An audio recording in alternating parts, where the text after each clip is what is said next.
हिंदू धर्म में एकादशी तिथि अत्यंत शुभ मानी गई है। एकादशी तिथि भगवान विष्णु को समर्पित है। पंचांग के अनुसार फाल्गुन मास के कृष्ण पक्ष की एकादशी तिथि को विजया एकादशी व्रत रखा जाता है। इस साल विजया एकादशी 16 फरवरी 2023 दिन गुरुवार और 17 फरवरी 2023 शुक्रवार 2 दिन है। गुरुवार का दिन भगवान विष्णु को प्रसन्न करने के लिए उत्तम माना गया है। ऐसे में गुरुवार के दिन एकादशी पढ़ने से इस तिथि का महत्व और बढ़ रहा है। आइए सुनते हैं विजया एकादशी की कथा। अर्जुन भगवान श्री कृष्ण से एकादशी का महात्म सुनकर आनंद विभोर हो रहे हैं। जया एकादशी के महात्म को जानने के बाद अर्जुन कहते हैं, माधव, फाल्गुन मास में कृष्ण पक्ष की एकादशी का क्या महात्म है, आपसे मैं जानना चाहता हूँ। अतः कृपा करके इसके विषय में जो कथा है वह सुनाएं। अर्जुन द्वारा अनुनय पूर्वक प्रश्न किए जाने पर श्री कृष्ण जी कहते हैं, प्रिय अर्जुन, फाल्गुन मास की कृष्ण पक्ष की एकादशी विजया एकादशी के नाम से जानी जाती है। इस एकादशी का व्रत करने वाला सदा विजयी रहता है। हे अर्जुन, तुम मेरे प्रिय सखा हो, अतः मैं इस व्रत की कथा तुमसे कह रहा हूँ। आज तक इस व्रत की कथा मैंने किसी को नहीं सुनाई। तुमसे पूर्व केवल देवर्षि नारद ही इस कथा को ब्रह्मा जी से सुन पाए हैं। तुम मेरे प्रिय हो, इसलिए तुम मुझसे यह कथा सुनो।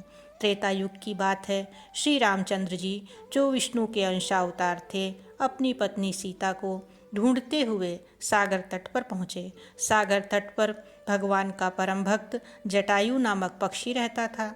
उस पक्षी ने बताया कि सीता माता को सागर पार लंका नगरी का राजा रावण ले गया है और माता इस समय अशोक वाटिका में है। जटायु द्वारा सीता का पता जानकर श्री रामचंद्र जी अपनी वानर सेना के साथ लंका पर आक्रमण की तैयारी करने लगे, परंतु सागर के जल जीवों से भरे दुर्गम मार्ग से होकर लंका पहुंचना प्रश्न बनकर खड़ा था। भगवान श्री राम इस अवतार में मर्यादा पुरुषोत्तम के रूप में दुनिया के समक्ष उदाहरण प्रस्तुत करना चाहते थे। अतः आम मानव की भांति चिंतित हो गए। जब उन्हें सागर पार जाने का कोई मार्ग नहीं मिल रहा था, तब उन्होंने लक्ष्मण से पूछा कि हे लक्ष्मण, इस सागर को पार करने का कोई उपाय मुझे सूझ नहीं रहा। अगर तुम्हारे पास कोई उपाय है तो बताओ। श्री रामचंद्र जी की बात सुनकर लक्ष्मण बोले, प्रभु, आपसे तो कोई भी बात छिपी नहीं है। आप स्वयं सर्व सामर्थ्यवान हैं। फिर भी मैं कहूँगा कि यहाँ से आधा योजन दूर परम ज्ञानी वक्दालभ्य मुनि का निवास है। हमें उनसे ही इसका हल पूछना चाहिए। भगवान श्री राम लक्ष्मण समेत वक्दालभ्य मुनि के आश्रम में पहुँचे और उन्हें प्रणाम करके अपना प्रश्न उनके सामने रख दिया।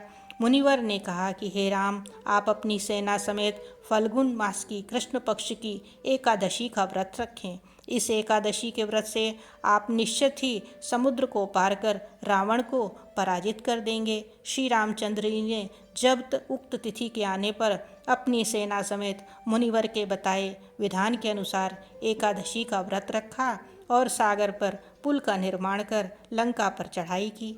राम और रावण का युद्ध हुआ, जिसमें रावण मारा गया। आप सभी के लिए विजया एकादशी शुभ फल देने के साथ ही हर क्षेत्र में विजय दिलाने वाली हो। इसी के साथ अब आपसे लेती हूँ इजाज़त। मिलते हैं जल्दी ही किसी धार्मिक एवं पौराणिक कथा के अंतर्गत। जय जय श्री हरि।